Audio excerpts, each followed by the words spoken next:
harsh, unforgiving, a clinical white sun in the opulent, yet somehow sterile living room of the Vance estate. Chloe, draped in silk loungewear and a practiced smile, pivoted for the camera, her phone held aloft on a telescoping tripod.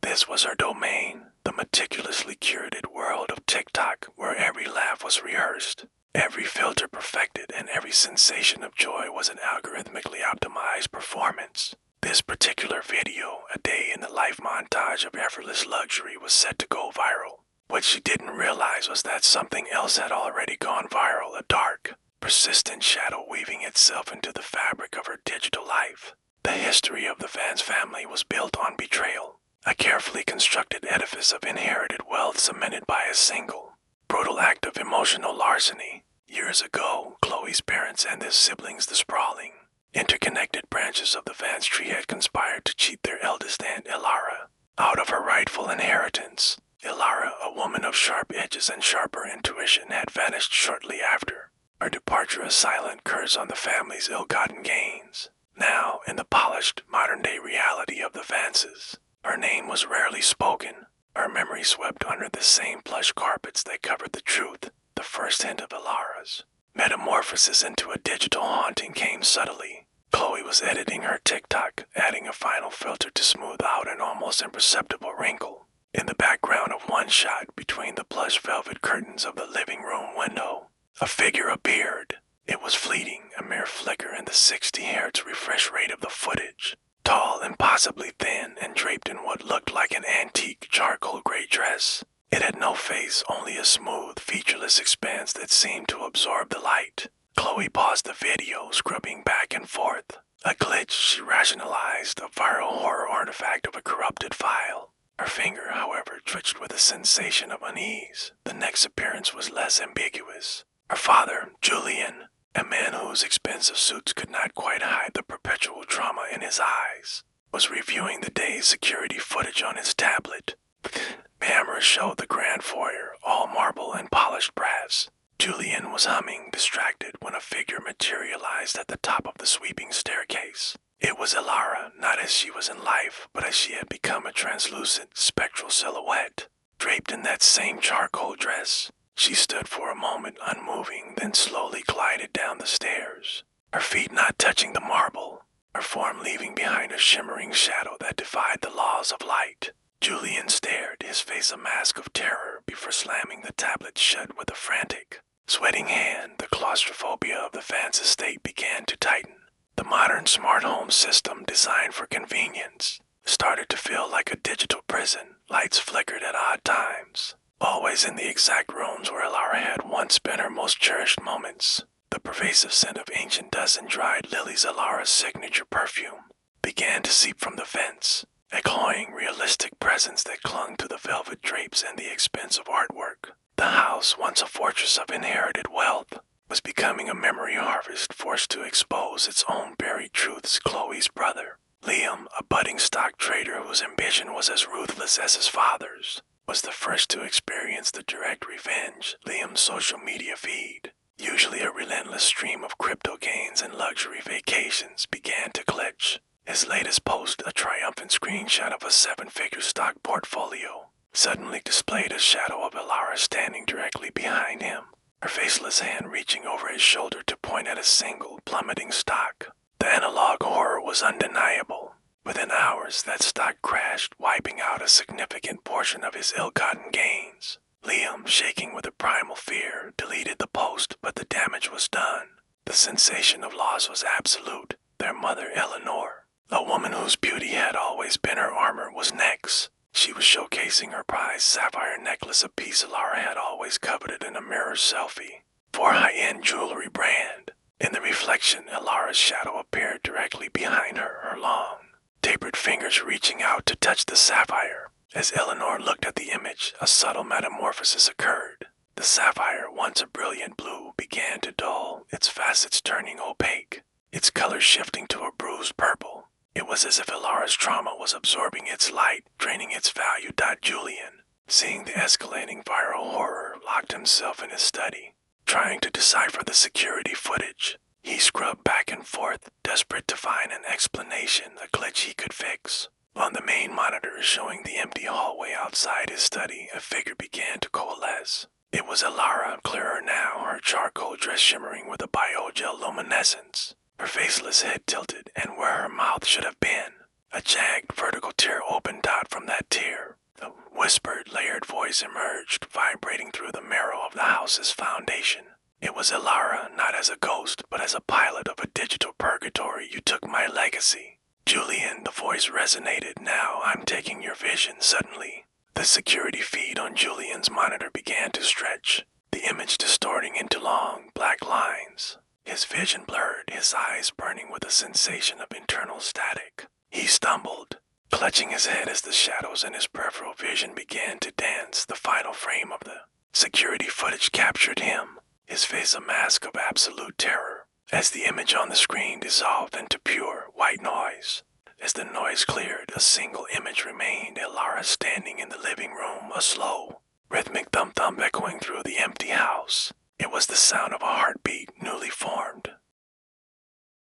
The white noise on the security monitors didn't just fade. It curdled into a high-definition clarity that felt like a surgical incision into the Vance's reality. Julian sat in his leather chair, his breathing a ragged intake of air as his vision slowly recalibrated. The house felt smaller, the walls of the study pressing inward with a claustrophobic intent. The opulence of the room, the mahogany desk, the gold leaf frames now looked like ancient dust waiting for a breeze. The sensation was one of being exposed in a glass box. Elara's presence was no longer a flicker. It was a structural inhabitant of the estate's central nervous system.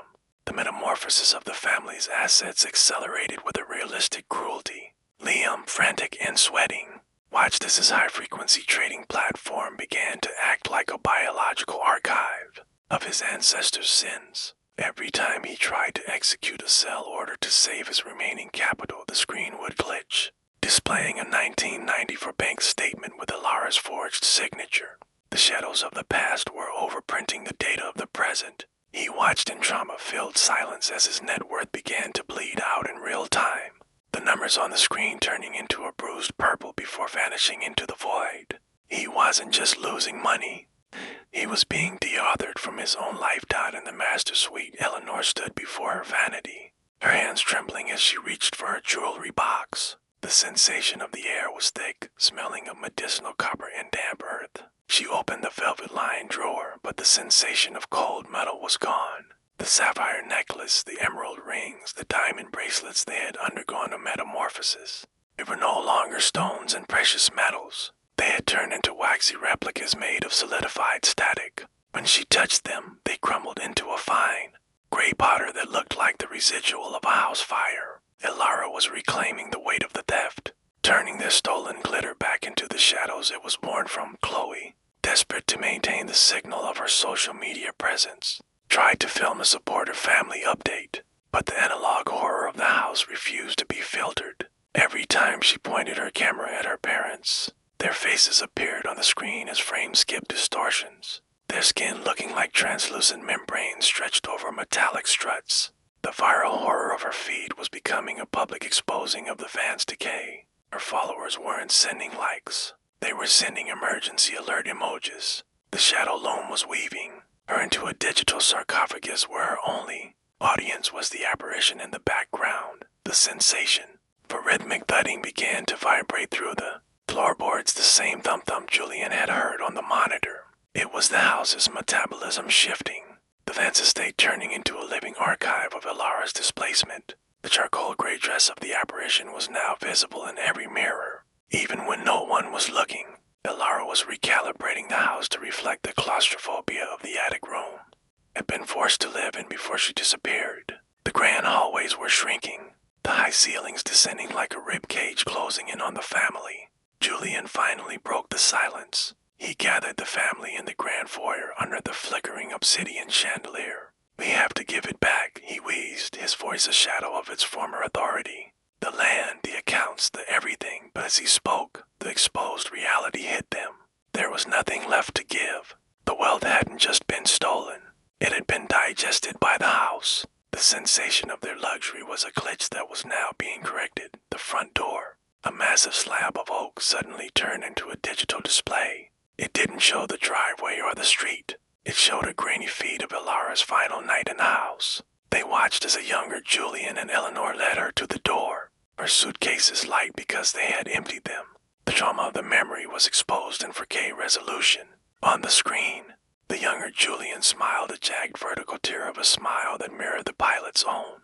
Suddenly, the shadow of Ilara materialized in the center of the foyer. She wasn't translucent anymore. She was high definition, her waxy skin shimmering with biogel. She didn't look at them. She looked at the house. She raised a multi-jointed hand, and the marble floor beneath their feet began to liquefy into a black, inky static. The inheritance isn't the money, Ilara's voice resonated, vibrating through their very marrow. The inheritance is the room. The floor collapsed. Liam, Eleanor, and Chloe fell into a void of magnetic tape and charcoal smoke. Julian, left standing on a small island of waxy carpet, looked up as the ceiling reset into the dimensions of a 10 by 10 wooden cell. The shadows of his family were being archived into the walls, their screens becoming the analog hiss of the vents. Ilara stepped toward him, her rival departure eyes spinning until they settled on a single word: collected. The sensation of the fall was not a plummet through space, but a surgical extraction from reality. Chloe, Liam, and Eleanor didn't hit the ground. They merged with the subfloor of the Vance estate. The grand foyer had undergone a total metamorphosis. The marble was gone, replaced by a spongy membrane of nicotine yellow carpet that throbbed with a rhythmic, low-frequency hum. They were trapped in the guts of the house, a biological archive, where the family's stolen history was being unskinned. The claustrophobia was no longer a feeling. It was a physical contraction. The walls here were lined with vellum blueprints of every room they had ever occupied.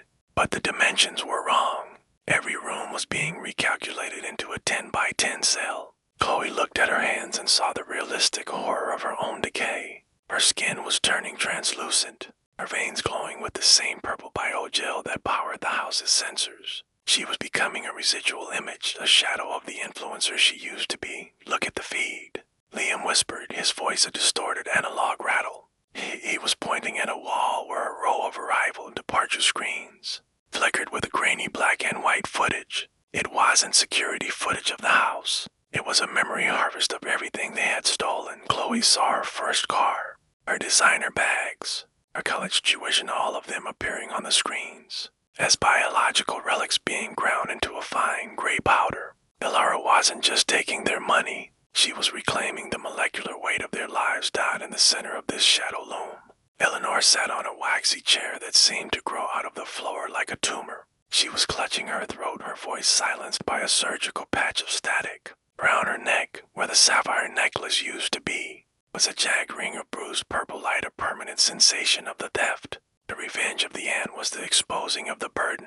Eleanor was being turned into a fixture, permanent monument to the greed that had fueled the Vance lineage. The staff, the featureless, navy uniform gliders began to emerge from the charcoal drapes that now served as the room's boundaries. They moved with that terrifying frame-skip cadence, their waxy heads tilting as they audited the family. They weren't there to help. They were the editors of the archive. One by one, they began to trim the family members' memories. Chloe felt a seismic jolt in her mind as the memory of her 16th birthday was deleted. Liam screamed as the knowledge of his bank codes was spoiled. Above them, through the translucent ceiling, they could see Julian. He was still in the macro world, standing in the center of the shrinking 10 by 10 study. He looked like a grainy ghost to them, his movement slowed down to a lynching crawl. Ilara stood over him, her multi-jointed hand resting on his shoulder. She was feeding him the trauma they had ignored for decades. Every cent they had withheld from her was being converted into ancient dust and pumped into Julian's lungs. The inheritance must be balanced.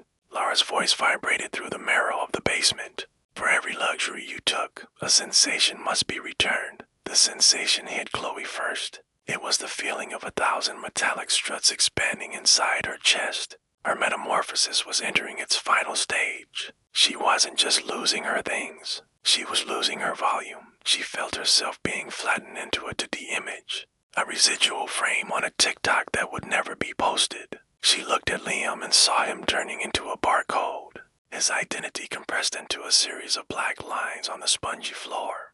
baggage handling system of the house began to move. A silver-toothed conveyor belt emerged from the shadows, carrying the inventory of their lives toward a vertical tear in the wall. Chloe saw her father's watch, her mother's wedding ring, and Liam's laptop being digested by the machinery. And then the belt stopped. A new item appeared on the belt. It was a surgical crate glowing with a clinical white light. The staff gathered around it, their waxy hands reaching out to unskin the lid. Inside the crate was Julian's heart. It wasn't a biological organ. It was a digital hub of spinning flip disks, each one recording a different betrayal. Chloe looked up at the ceiling one last time. She saw Julian collapse, his face turning into a static blizzard. As the vertical tear in the basement opened wider, a shadow creature emerged, a multi-jointed monstrosity wearing Elara's charcoal dress. It wasn't Elara anymore. It was the result of the theft. The vertical tear in the basement did not just open. It inhaled. The sensation was a violent, gravitational pull that dragged the remaining fragments of the Vance identity toward the shadow loam at the house's core. Chloe, now little more than a residual flicker of pixels, felt her consciousness being processed through a 60 Hz filter. The spongy floorboards below Liam and Eleanor gave way, turning into a liquid static that swallowed them whole. They were no longer people. They were data points in a ledger that was finally being balanced out in the 10 by 10 study above. The metamorphosis of Julian Vance reached its high-definition conclusion. His body had become a digital sarcophagus, his skin a waxy parchment inscribed with the serial numbers of every asset he had stolen. Elara stood before him, her charcoal gray dress now merging with the shadows of the room. She reached into the jagged opening of his chest and retrieved the digital hub of his heart. As she held it, the spinning flip disk slowed, landing on a single vital status: repossessed. The claustrophobia of the estate reached its absolute seismic limit. The grand architecture contracted one last time, the walls of the mansion folding inward like a surgical origami. The high-ribbed arches, the obsidian chandeliers, and the marble foyers were crushed into a single, dense point of trauma. The entire Vance legacy was being digested by the architecture Elara now commanded. The realistic horror was the silence that followed the sound of a multi-million-dollar empire, being reduced to the rhythmic hum of a single, flickering light bulb. Through the internal monitor of the house's new consciousness, Chloe saw the final audit. The staff in their navy uniforms moved through the ruins, mopping up the residual memories with surgical precision. They were erasing the Vances from the macro world. On Chloe's TikTok, the videos didn't just delete, they unskinned. The filters peeled back to reveal the shadow standing behind her in every frame, until the screen simply dissolved into white noise. The family wasn't just dead. They were obsolete. Elara walked to the center of the charred, 10 by 10 square where the house once stood. She was no longer an apparition, but the pilot of the ground itself. She looked down at the glowing barcode that was all that remained of Julian. With a jerky, frame-skipped movement, she pressed her heel into the code, grinding it into the ancient dust. The revenge was complete. The inheritance had been returned to the void from which it was stolen. The sensation of the story's end was a crystallization of the trauma. The shadow loom stopped spinning. The medicinal copper smell faded, replaced by the scent of rain-slicked asphalt. The Vance estate was gone, replaced by a vacant lot that felt exposed under the unforgiving, clinical white of the moon. To any passerby, it was just an empty space. But to the archive, it was a storage unit for a family that never truly existed. In the final tracking shot of the digital feed, camera moved away from the lot, gliding down the infinite street toward the next house, the next inheritance, the next secret. In the reflection of a nearby puddle, the shadow of Elara appeared one last time. She wasn't faceless anymore. She wore Chloe's eyes, Eleanor's jewelry, and Julian's jagged smile. The metamorphosis was a transfer. The end hadn't just left.